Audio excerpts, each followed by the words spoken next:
अगर a एक धनात्मक संख्या है, धनात्मक पूर्णांक है, धनात्मक संख्या नहीं सॉरी धनात्मक पूर्णांक है और आप a स्क्वायर को p से पूर्णतया विभाजित कर पा रहे हो, तो फिर आप a को भी p से पूर्णतया विभाजित कर ले जाओगे।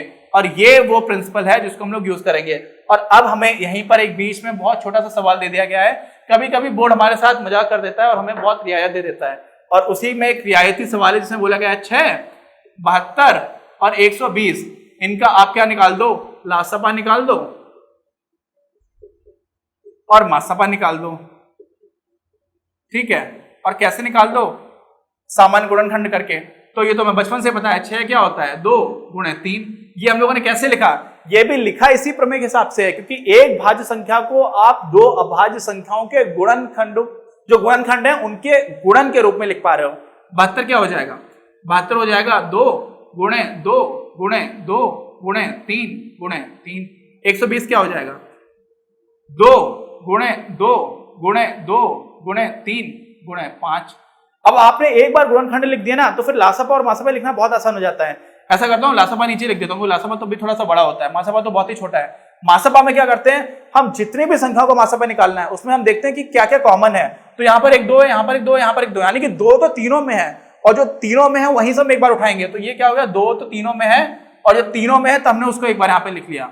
उसके बाद कुछ और है, 3 यहाँ पर है, 3 यहाँ पर है, 3 यहाँ पर है, इसके बाद 3 भी तीनों जगह पर है।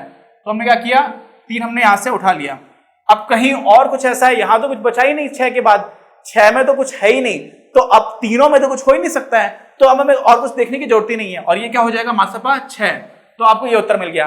अब लासपा क्या होगा, लासपा जो होगा आपका वो हो जाएगा कितना, वो हो जाएगा, आप इन संख्याओं को देखो, ये संख्याएं क्या बोल रही हैं, इसमें लासपा में हम क्या करते हैं, लासपा में इसको एक बार मैं फिर से लिख देता हूं जिससे आपको कोई कंफ्यूजन ना हो। ठीक है, 6 क्या है, 6 2 गुणे 3, ये क्या है 2 गुणे 2 गुणे 2 गुणे 3 गुणे 3, ये क्या है 2 गुणे 2 गुणे 2 गुणे 3 गुणे 5। लासपा हम देखते हैं कि कौन कौन सी चीज नई है और कौन सी चीज सबसे ज्यादा बार कहां पर मौजूद है। 2 यहां पर भी है लेकिन एक ही बार है, 2 यहां पर भी है लेकिन 3 बार है, 2 यहां पर भी है लेकिन 3 बार है, तो 2 सबसे ज्यादा बार यहां पर भी है, यहां पर भी। अब कहीं से भी उठा लो, कहीं से भी, क्योंकि दोनों बार बराबर संख्या में है, तो वो क्या हो जाएगा, वो हो जाएगा 2 गुणे 2 गुणे 2। ठीक है, तो और क्या बचेगा, उसके बाद से 3 यहां पर एक बार है, यहां पर 2 बार, यहां पर एक बार है, तो हम क्या करेंगे 2 बार गुणा कर देंगे, समझे। और उसके बाद से 5 यहां पर है क्या, है ही नहीं, यहां पर ही 5 है। तो जो चीज नई है, अब मैं बोल सकता हूं यहां पर 5 शून्य बार है, यहां पर शून्य बार, यहां पर एक बार है, तो यहां पर 5 अधिकतम बार यहीं पर है और जो कि एक बार है, तो हम यहां पर 5 से जब गुणा कर देंगे तो ये जो हमें मिल जाएगा ये हमारा हो जाएगा लासपा। और ये कितना है, देखो 2 दूनी 4 दूनी 8 3 24 3 72 पंचे 360। ठीक, तो ये हमारा आ गया मासपा और ये हमारा हो गया लासपा। तो ये हमारा इस चैप्टर का बेसिक क्वेश्चन हो गया है। एक इस तरह का सवाल आता है जिसमें हमें प्रूफ करना होता है कि ये जो भी है वो एक भाज्य संख्या है। एक सवाल आता है ये जो भी है भाज्य संख्या है। ठीक, तो इसमें भाज्य संख्या को भाज्य संख्या प्रूफ कैसे किया जाए, और इसमें भी जो हम लोगों की आधारभूत प्रमेय आती है अंकगणित की, उसी का हम लोग प्रयोग करते हैं। उसमें क्या होता है, उसमें ये होता है कि कोई भी भाज्य संख्या है उसको आप कुछ अभाज्य संख्याओं के गुणनखंडों के रूप में लिख सकते हो, बस ये बात है।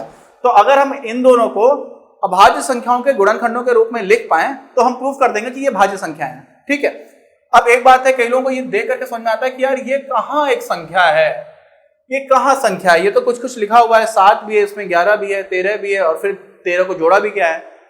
तो ये संख्या तो है बेटा, लेकिन रिफाइंड फॉर्म में नहीं है, सरलीकरण नहीं किया गया इसका। जब मैं बचपन में छोटा था ना, तो मुझे सरलीकरण का मतलब समझ में नहीं आता था कि सरलीकरण क्यों बोलते हैं, इसमें क्या सरल कर दिया है। सरल ये कर दिया है कि इसको मैं देख करके पहचान नहीं पा रहा हूं ये लिखा क्या है, इसको देखने में थोड़ा समय लग रहा है, मुझे सोचना पड़ रहा है कि क्या लिखा हुआ है, और इसी को जब मैं सरलीकरण करने के बाद से एक सरल अवस्था में लिख दूंगा तो जो लिखा होगा उसको देख के मैं समझ जाऊं कि अच्छा इसकी बात हो रही थी।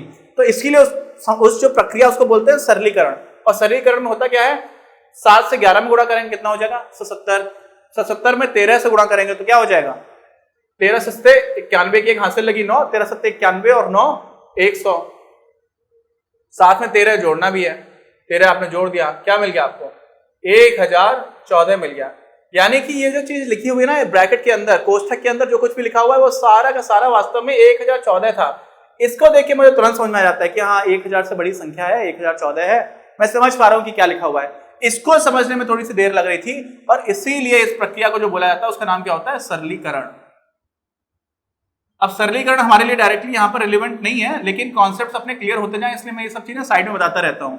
तो अब क्या करते हैं, अब हमें यह प्रूव करना होगा कि ये अगर भाज्य संख्या है तो इसको कुछ हम अभाज्य संख्याओं के गुणनखंडों के रूप में लिख सकते हैं। यही तो करना है, कर देते हैं, कुछ है ही नहीं इसमें। 1014 है, सम संख्या है, 2 से विभाजित हो जाएगी, 2 लिखा, 2 पंचे 10, शून्य बढ़ जाएगा, 7 हो जाएगा। अब देखिए 2 से तो जाएगा नहीं क्योंकि ये विषम संख्या है, तो इसके अंकों को जोड़ देते हैं। क्या हो जाएगा, 5 और 7 12, 12 जो है 3 से पूरी विभाजित हो जाती है। इसका मतलब 3 से जब आप इसको भाग करेंगे तो क्या हो जाएगा, 3 एकम 3, 2 और 0, 3 छक 18, 2 और 7, 3 नेम 27। और अब मैंने आपको एक बार बोला था कि वर्गों को याद कर लीजिए, है ना। वर्ग मुझे याद है इसलिए मुझे सीधे से दिख रहा है ये 13 का वर्ग लिखा हुआ है। तो नहीं तो आप इसमें 5 से देखिए, 5 से तो जाएगा नहीं, फिर 7 से आप भाग देके देखते हैं, फिर 11 से देखते हैं, फिर 13 से देखते हैं। तो जब 13 से देखेंगे तो 13 बार चला जाएगा, 13 कम 13, 3 बचा 3 और 9 39, 13 3 39, फिर 13 में भी 13 से चला जाएगा। तो अगर आप थोड़ा बहुत पहाड़े, वर्ग और घन ये याद कर लेते हैं तो आपको बहुत बेनिफिट होता है। इसका मतलब ये क्या आ गया, ये आ गया 1014 को आप लिख पाएंगे 2 गुणे 3 गुणे 13 गुणे 13। और क्योंकि आपने इस संख्या को अभाज्य संख्याओं के गुणन के रूप में लिख दिया, इसका मतलब 1014 जो है वो कैसा संख्या हो गई, भाज्य संख्या हो गई। इंग्लिश में क्या बोलते हैं इसको, कंपोजिट नंबर। और ये आपका प्रूव हो गया। इंग्लिश में क्या बोलते हैं, कंपोजिट नंबर। इंग्लिश भी थोड़ा समझते रहिए इन सारे टर्म्स की, क्योंकि आप उच्च शिक्षा के लिए जाएंगे तो आपको इंग्लिश में ये सारे टर्म्स की जरूरत पड़ेगी। ठीक, अभी आ जाते हैं यहाँ पर। यहाँ पे प्रूफ करना है अपने को। यहाँ पे क्या है, 6 गुणे 5 गुणे 4 गुणे 3 गुणे 2 गुणे 1 प्लस 5। ठीक, देखिए 6 पंचे 30, 30 चौकू 120, 120 तिया 360, 360 दूनी 720, 720 गुणे 1 720 प्लस 5 जोड़ देंगे तो क्या हो जाएगा 725। अब 725 के आप गुणनखंड कर लीजिए, क्या हो जाएंगे, 5 से सबसे पहले दिख रहा है जा रहा है। ठीक, 5 3 से नहीं जा रहा, 7 और 2 9 प्लस 5 14 था, इससे 3 से भाग नहीं दिया। तो हम लोग जब भी भाग देते हैं ना तो बढ़ते हुए अवरोही क्रम में जाते हैं कि आरोही क्रम में जाते हैं। आरोही क्रम क्या होता है, आरोही क्रम में जाते हैं। आरोही क्रम होता है बढ़ता हुआ। तो आरोही क्रम में पहले 2 से भाग देंगे, नहीं जाएगा क्योंकि विषम संख्या है। 3 से देखा तो 3 के भी जो विभाज्यता है वो यहाँ पर पालन नहीं हो रहा है, इसलिए 5 से जाएंगे। तो 5 एकम 5, 2 और 2 5 को 20, 2 और 5 55 25, फिर से 5 पर चला जाएगा क्योंकि 5 है इकाई के स्थान पर। 5 5 दूनी 10, 4 और 5 29 आ गया। फिर आपने 29 से भाग किया, एक बार चला गया, तो आपको क्या मिल गया, आपको ये जो भी संख्या वो मिल गई 5 गुणे 5 गुणे 29। और क्योंकि आपने इस संख्या को भी कैसे लिख दिया, इस संख्या को भी आपने कैसे लिख दिया बताइए, इस संख्या को भी आपने लिख दिया अभाज्य गुणनखंडों के गुणन के रूप में, और इस वजह से ये भी एक भाज्य संख्या होगी, आपने सिद्ध कर दिया। अब अच्छा ये बताइए, ये तो आपको समझ में आ गया, इसमें कोई दिक्कत नहीं, जो आपने किया बहुत ही आसान था, बहुत अच्छे से कर दिया। लेकिन इसी को हल करने का एक दूसरा आसान तरीका है, थोड़ा दिमाग वाला है, आसान है, कम काम करना पड़ेगा। कठिन है क्योंकि थोड़ा दिमाग लगेगा। दिमाग क्या लगेगा, आपको देखिए दिख रहा है 13 यहाँ पे कॉमन है, 13 यहाँ पर भी है, 13 यहाँ पर भी है। तो आप क्या करिए, पहले से ही 13 कॉमन ले लीजिए। 13 कॉमन ले लेंगे तो क्या हो जाएगा, 7 गुणे 11 बचेगा। 13 तो आपने बाहर ले लिया है, तो यहाँ बचेगा 7 गुणे 11, और धन 13 था तो 13 आपने कॉमन ले लिया है तो बचेगा 1। तो ये क्या हो जाएगा, ये हो जाएगा 13 गुणे, ये जब बाहर कुछ भी नहीं लगाते तो गुणा, उसका मतलब गुणा होता है, तो गुणे का चिन्ह यहाँ पर लगा हुआ है। अब यहाँ पे क्या हो गया, 11 से 77 और 1 78।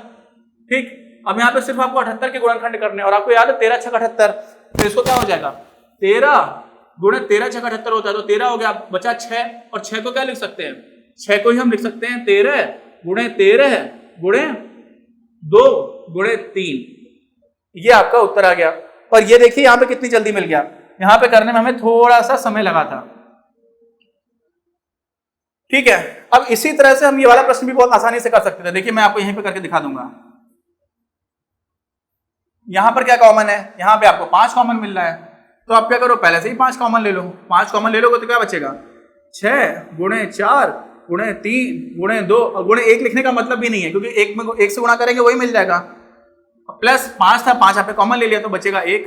क्या हो गया, ये 5 6 चौकू 24, 24 तिया 72 दूनी 144, 144 में 1 जोड़ेंगे तो क्या मिल जाएगा 145। अब सिर्फ 145 के आपको गुणनखंड करने पड़ेंगे, जो कि आपको पता है 5 बार आप जाएगा तो बचेगा 29। तो यहाँ से आपको ये उत्तर सीधे सीधे मिल जाएगा, जो यहाँ पर आपको थोड़ी देर में मिला था। तो ये बहुत ही सिंपल है, इसमें क्या करना होता है, सरलीकरण करने की जरूरत भी नहीं होती। सरलीकरण किसको क्यों बोलते हैं, मैंने आपको ये बता दिया, इसलिए बोलते हैं क्योंकि आपको जो मिलता है उसको आप आसानी से देख के समझ पाते हो। ठीक है, ये पूरा हो गया आपका क्या, कि आपको जब भी प्रूव करना है कि ये संख्याएं भाज्य संख्याएं हैं, हम लोगों ने ये भी कर लिया। अब क्या बचा, अब जो भी बचा वो हम अगले वीडियो में कर लेंगे। तो मिलते हैं अगले वीडियो में। अगर आपको ये वीडियो पसंद आया तो प्लीज इसे अपने दोस्तों के साथ शेयर करें, लाइक करें, आपके अपने चैनल अपनी क्लास को सब्सक्राइब करें और बेल आइकन को प्रेस करना ना भूलें। Thank you very much, have a nice day.